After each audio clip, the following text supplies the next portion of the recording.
Hey y'all, happy 100th Black History Month, and here are 4 more books that you should be reading all year round. So this is the Octavia E. Butler edition. Now, this book I'm going to show you can either listen to or read at the beginning of her catalog or at the end of her catalog.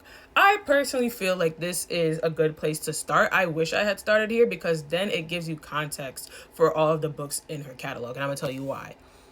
This is a biography by Susanna M. Morris, and I think she did a fantastic job at describing the context that Octavia E. Butler was in when she was writing these books, because I feel like that is so incredibly important into understanding where these ideas came from. Okay, this helps you make the connection between her work and real life. I love this book, especially as a writer myself, because it makes me think about the context that I'm in when I'm writing about certain topics and I'm making my fantasy worlds and I'm doing my world building. The context that I'm living in and the things I'm seeing and experiencing do matter, because it mattered to Octavia E. Butler, which is super important. This book also confirmed to me that she is one of the first Black sci-fi fantasy nerds to enter the book space, which is awesome. I really love that about this book.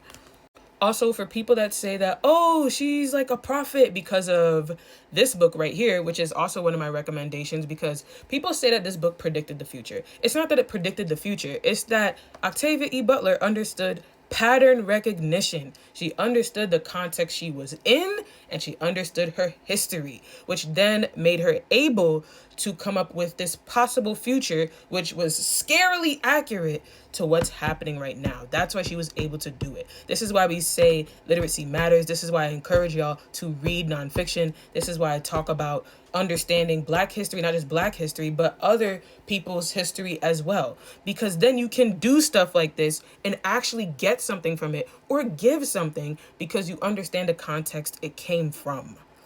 That's why it matters. Which of course then leads me to this book, which is the sequel to the second book, which actually there was supposed to be a third book, but it was never finished. But you should listen to the biography to figure out what happened there. I read this book though when I was doing my undergrad degree in English.